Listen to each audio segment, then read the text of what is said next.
Bismillahirrahmanirrahim. Assalamualaikum warahmatullahi taala wabarakatuh. Kita masuk pelajaran solat. Itu tajuk berdiri betul bagi sukun sembahyang, iaitu rukun sembahyang ada 13. Ya, ini termasuk dalam rukun sembahyang kedua, iaitu berdiri betul, muka surat 29 hingga 34. Baiklah, tadi masuk ada berdiri betul.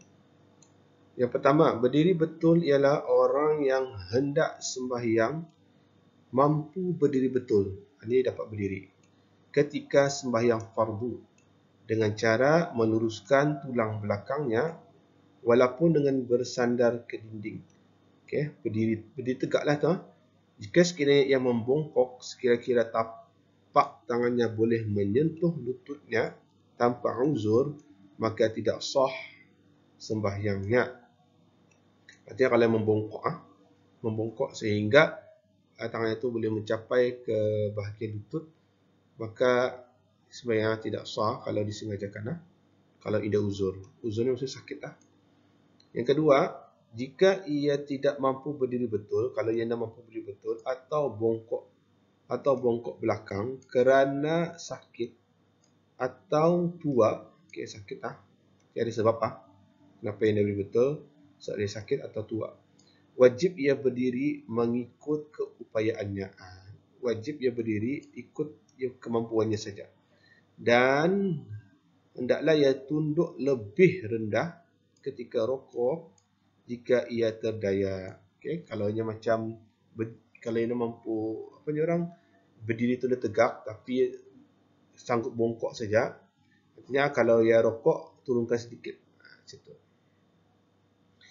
Yang ketiga, jika ia tidak mampu berdiri betul, okay, maka wajib ia bersembahyang duduk. Kalau ia tidak mampu berdiri, duduk. Okay. Cara yang afdal ialah duduk iftirash, okay, duduk tahiyat dan rokoknya memadailah dengan menundukkan kepalanya sehingga dahi tersetentang dengan tempat sujudnya, dan i'tidal dengan mengangkat kepala kembali dan melepaskan tangan. Kalau ia duduk duduk tahiyat maka kalau ia akan rokok hanyalah menundukkan kepalanya saja. Okey. Kalau ia duduk bukan duduk kerusi, duduk iftirash ini duduk tahiyat. Okey, artinya ia menundukkan kepalanya saja. Bersentenangan dengan tempat sujudnya. Okey. Kemudian iktidal macam biasa iktidal kepala tu kembalikan balik dengan melepaskan tangan. Artinya Allah sami Allahu liman hamidah. Yang keempat, jika ia tidak mampu duduk, kalau ia tidak mampu duduk, wajib ia bersembahyang berbaring, berlimpang. Cara yang afdal ialah dengan mengiring di atas rusuk kanan, di atas rusuk kanan, iaitu menghadapkan muka dan dada ke arah kiblat. Kalau ia dapat duduk, ia melimpang berbaring, tapi baring itu mesti mengiring ke mukanya dan dadanya ke arah kiblat. Jika ia tidak berupaya, kalau tidak mampu rokok dan sujud, maka harus menggunakan isyarat kepala sahaja. Kalau sudah berlimpang, ia tidak mampu rokok, artinya berbaring, ia tidak mampu rokok dan sujud, maka pakai kepala saja. Isyarat sujud hendaklah lebih rendah daripada isyarat rokok. Kepala itu kalau rokok sikit saja dulu tunduk. Kemudian kalau ia sujud, baru tundukkan lagi. Jika ia tidak berupaya menggunakan isyarat kepala, kalau ia mampu pakai kepala, maka ia harus menggunakan isyarat kelopak mata. Kalau itu pun dapat kepala, kelopak mata. Jika ia tidak berupaya, maka harus ia dikerjakan dalam hati saja. Kalau mata pun dapat, ia boleh sembahyang menggunakan hati. Baik, ini sedikit sebanyak sembahyang menggunakan isyarat mata. Yang pertama, mata buka bagi isyarat berdiri betul berdiri. Ini sembahyang pakai mata, buka mata untuk berdiri betul. Kemudian apabila tadi rokok, Buka mata, tutup mata ranggang saja. Mata tu ranggang. Indah tutup semua. Okey. Kemudian apabila iktidal, buka balik mata tu. Okey, berdirikan tak? Buka mata. Kemudian tenis sujud, tutup mata. Tutup mata. Bacalah juga, baca yang subhana rabbiyal a'la wa bihamdi. Baca macam biasalah. Okey, yang kelima, isyarat mata bagi salam pertama. Okey. Setelah habiskan tak dengan sembahyang, okey, isyarat mata bagi salam ke mata saja. Apa ni? Biji mata tu kan ke kanan, artinya salam sebelah kanan.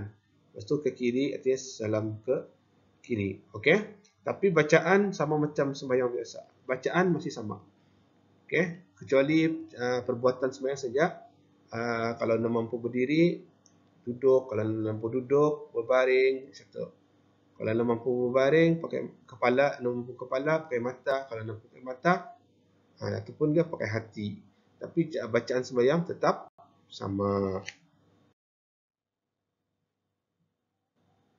Kemudian sembahyang berbaring menelentang. Ini kalau menelentang, artinya pakai bantal, kepalanya naikkan sikit.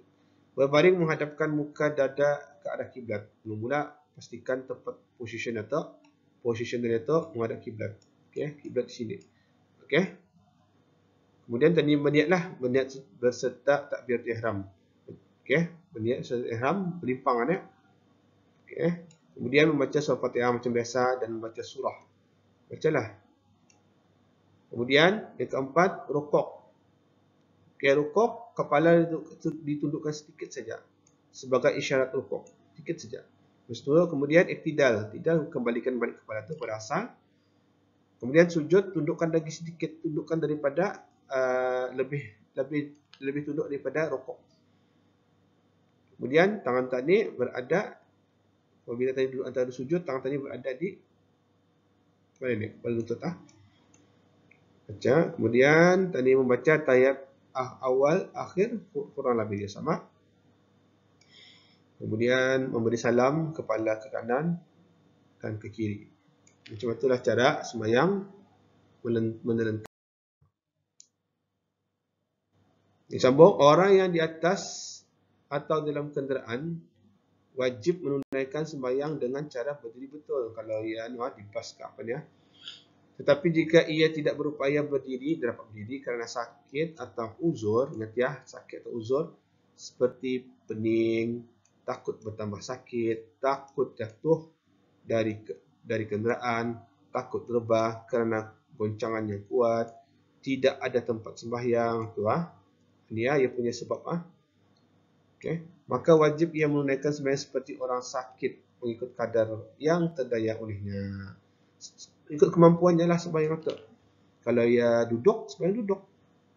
Okey, kalau ia artinya boleh sembahyang duduk lah kalau dalam kenderaan. Ketujuh, sembahyang wajib ditunaikan selagi akal. Yang ketujuh ni pastikan sembahyang tu tetap wajib. Itu yang poin pertama, tetap wajib ditunaikan selagi ada akal. Selagi orang tu ada akal, itu bagi syarat wajib sembahyang tu mesti ia berakal. Okey, masih tetap sembahyang dan tidak boleh ditinggalkan walaupun kerana sakit. Walaupun sakit, kecuali matilah. Tu mati dah apa-apa. So selaginya hidup, selaginya ada akal, selaginya orang Islam, sakit bukan syarat bagi meninggalkan sembahyang. Sebab sudah di Islam telah menetapkan kalau anda mampu berdiri, bolehlah sembahyang duduk. Kalau anda mampu duduk, bolehlah sembahyang berbaring. Kalau anda mampu berbaring, bolehlah sembahyang menggunakan kepala. Berbaring tu kepala. Kalau anda dapat berbaring gunakanlah kelopak mata, ataupun dapat gunakanlah hati. Artinya Allah saja yang mengetahui. Okey, sembahyang itu wajib. Kenapa yang sembahyang itu wajib? Nanti di akhirat sekarang sembahyang amalan yang pertama ditanya ialah sembahyang. Kalau pas sembahyang baru tak amalan lain akan ditanya. Wallahu a'lam bishawab. Assalamualaikum warahmatullahi wabarakatuh.